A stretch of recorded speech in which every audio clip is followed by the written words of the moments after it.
சலாம் அலைக்கும். அவுது பில்லாஹிம்ன ஷைத்தானி ரஜீம். பிஸ்மில்லாஹிர் ரஹ்மானிர் ரஹீம். இன்ஷால்லா இன்னைக்கு பார்க்க போகிற submitters perspective article August 2014 edition titled who guards the planet. இந்த பூமியை பாதுகாக்கிறது யார்? இந்த ஆர்டிக்கல் எழுதப்பட்ட சமயத்தில் வந்த டைம் அப்படின்ற ஒரு இதழில் வெளியிடப்பட்ட ஒரு ஆர்டிக்கல். அது வந்து ஜூன் 9, 2014 வெளியிட்டிருக்காங்க.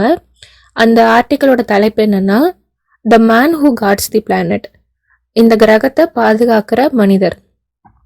அந்த ஆர்டிக்கல் யாரை பற்றி இருந்தது அப்படின்னா, ஒரு விண்வெளி ஆராய்ச்சியாளர்.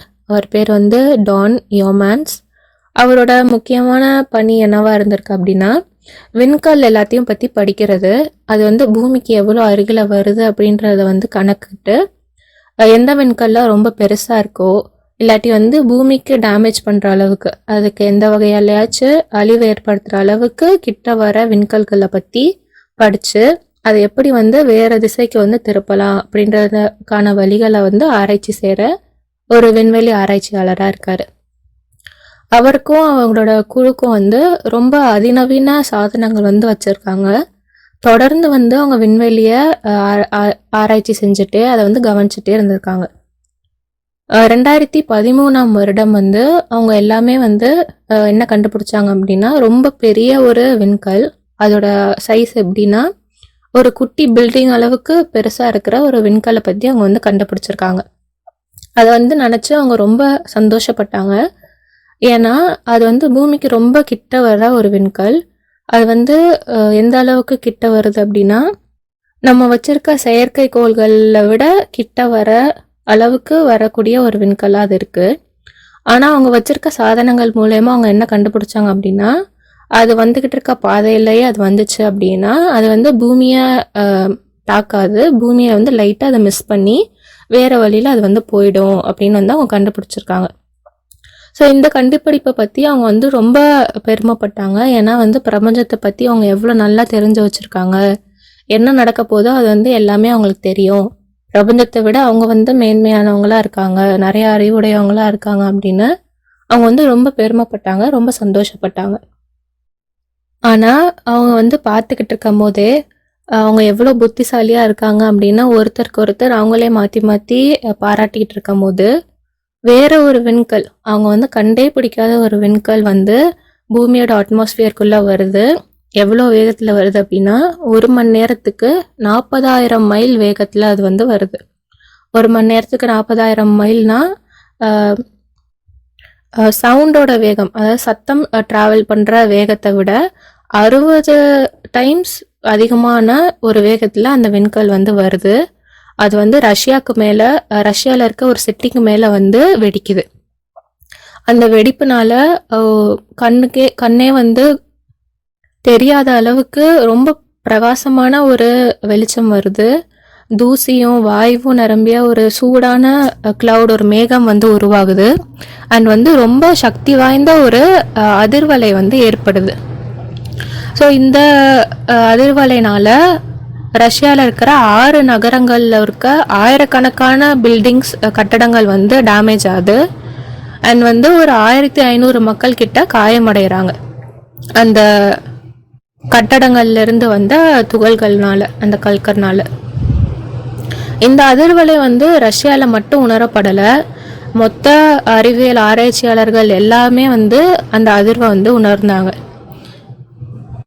ஏன்னா அவங்க வந்து அவ்வளவு நவீனமான சாதனங்கள் எல்லாமே வச்சுருந்தாங்க. அது எல்லாம் எதுக்காக வடிவமைக்கப்பட்டதுன்னா, ஒரே ஒரு காரணத்துக்காக தான். பூமியை தாக்கக்கூடிய எந்த ஒரு விண்கல்லையுமே வந்து கண்டுபிடிச்சி அதை வந்து திசை திருப்புறதுக்காக மட்டும்தான் அவ்வளோ நவீன சாதனங்களை வந்து அவங்க வடிவமைச்சு வச்சுருந்தாங்க. ஆனால் அப்படி இருந்தும் இந்த இவ்வளோ பெரிய விண்கல் வந்து சூரியனுக்கு பின்னாடி இருந்து ஒளிஞ்சு வந்திருக்கு. அதனால் அவங்களால அதை வந்து கண்டுபிடிக்க முடியலை. அது வந்து அவங்க முகத்திலே அடிக்கிற மாதிரி அது வந்து வெடிச்சிருக்கு.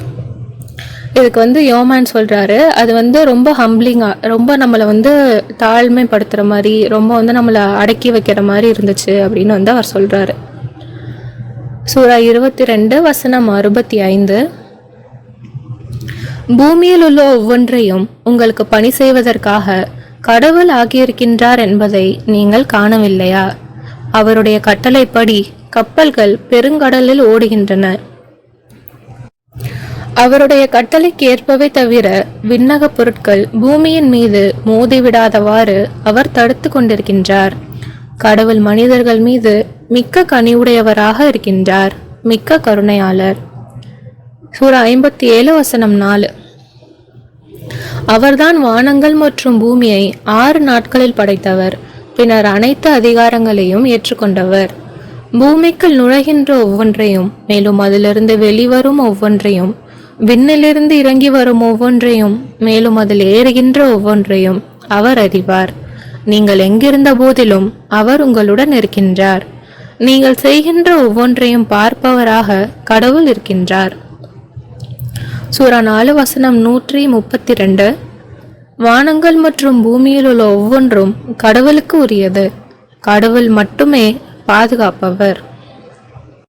கடவுள் மட்டும்தான் பாதுகாப்பவரா இருக்காரு. யோமான்ஸும் சரி, இல்லை நாசாவில் இருக்கிற அனைத்து அறிவியல் ஆராய்ச்சியாளர்களும் சரி, அவங்களோட வாழ்க்கையே அர்ப்பணித்து விண்கல்கள்லாம் எங்கே வருது அப்படின்னு அவங்க கண்காணிச்சுட்டு இருந்தாலும், கோடிக்கணக்கான டாலர்ஸ் காசை அவங்க செலவு பண்ணி அதற்கான சாதனங்களை கண்டுபிடிச்சு எப்படி இந்த விண்கல்லை வேற வழிக்கு திருப்பலாம், இல்லை அதெல்லாம் எப்படி அழிக்கலாம் அப்படின்னு அவங்க ஆராய்ச்சி செஞ்சாலும் கடவுள் மட்டும்தான் பாதுகாப்பவராக இருக்காரு. வருடம் 1912 மனிதர்கள் எல்லாம் சேர்ந்து ஒரு கப்பல் கட்டுறாங்க. ரொம்ப பெரிய கப்பல். அது மூழ்கவே மூழ்காது அப்படின்னு அவங்க பெருமை அடிக்கிறாங்க. ஆனாலும் அதோட முதல் பயணத்திலேயே அந்த கப்பல் உடஞ்சி கடலுக்கு ஆழத்தில் அது போயிடுது. அந்த கப்பல் நம்ம எல்லாருக்குமே தெரியும், டைட்டானிக். ஸோ எப்போ நம்ம கடவுளுக்கு சவால் விடுறோமோ, நம்ம தான் எதையும் சாதிச்சிட்டோம் அப்படின்னு நம்ம நினைக்கிறோமோ, அல்லாஹ் நம்மளுக்கு தெரியப்படுத்துகிறாங்க யார் உண்மையிலேயே சக்தி வாய்ந்தவங்களா இருக்காங்க, யார் எல்லாத்தையும் கட்டுப்படுத்துகிறவராக இருக்காங்க அப்படின்றத அல்லாஹ் நம்மளுக்கு தெரியப்படுத்துகிறாங்க. சூரா 10:66. பரிபூர்ணமாக வானங்களில் உள்ள ஒவ்வொருவரும் மேலும் பூமியில் உள்ள ஒவ்வொருவரும் கடவுளுக்கு உரியவர்கள். கடவுளுடன் இணை தெய்வங்களை அமைத்துக் கொள்பவர்கள் உண்மையில் பின்பற்றுவது ஒன்றியும் இல்லை. ஏதோ ஒன்றை பின்பற்றி கொண்டிருக்கின்றோம் என்று அவர்கள் எண்ணிக்கொள்ள மட்டுமே செய்கின்றனர். அவர்கள் யூகிக்க மட்டுமே செய்கின்றனர்.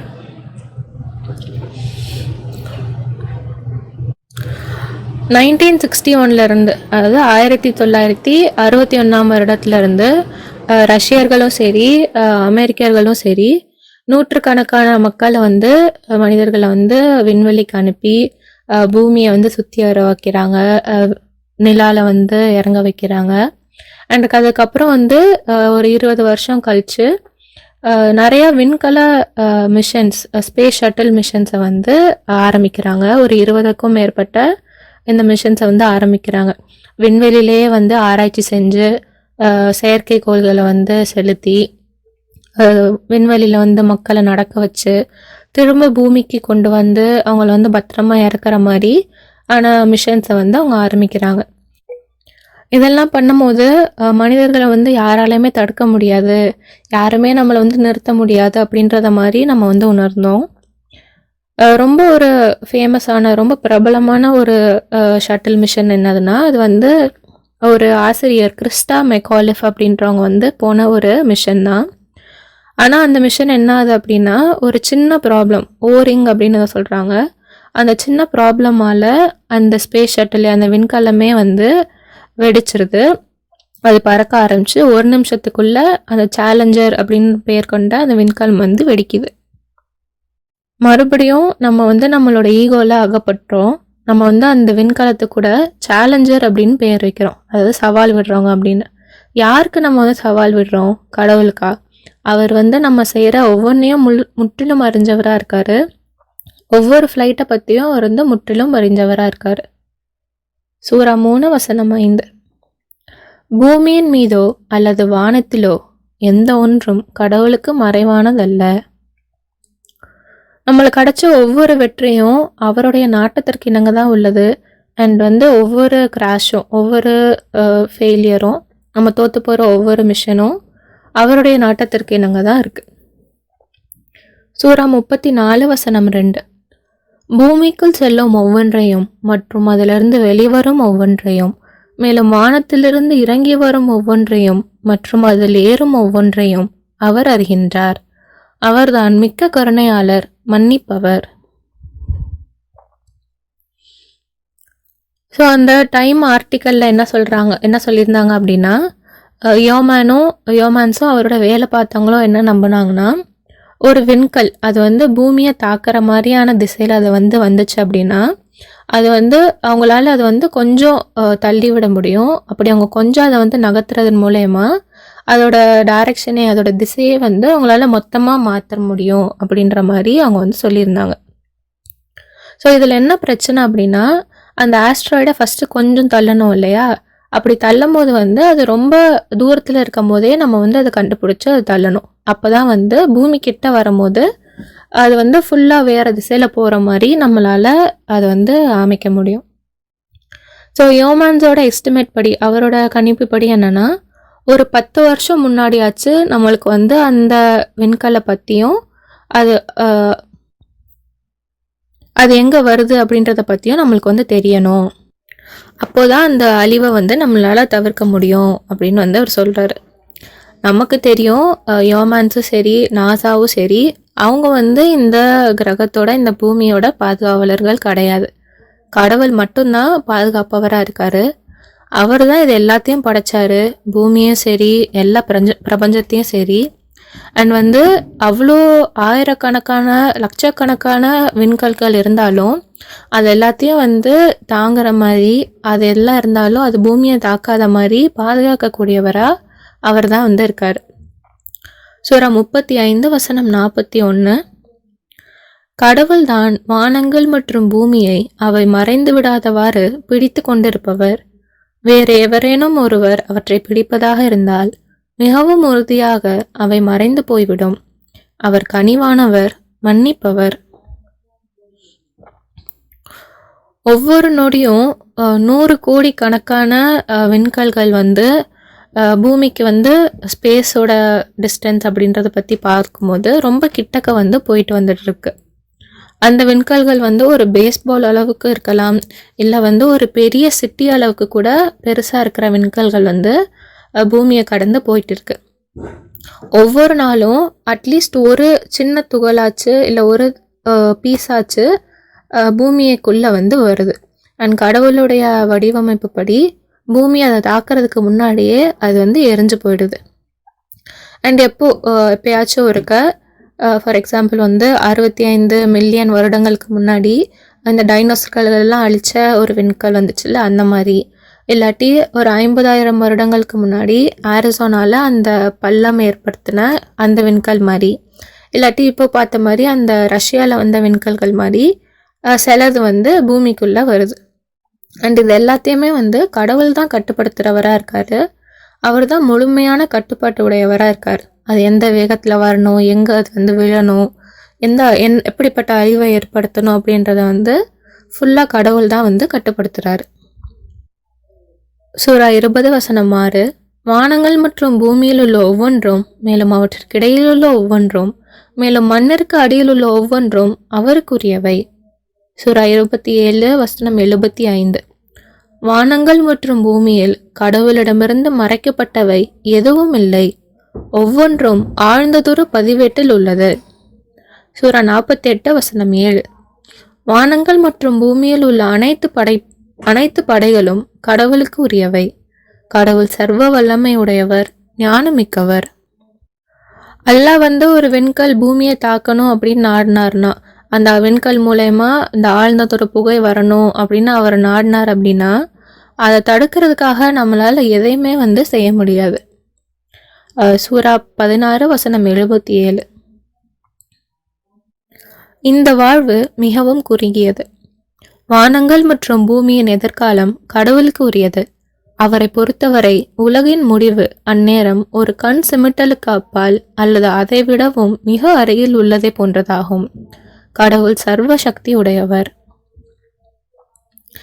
நம்மளால பண்ணக்கூடியதெல்லாம் ஒன்னே ஒன்று தான், கடவுளை மட்டும் வழிபடுறது.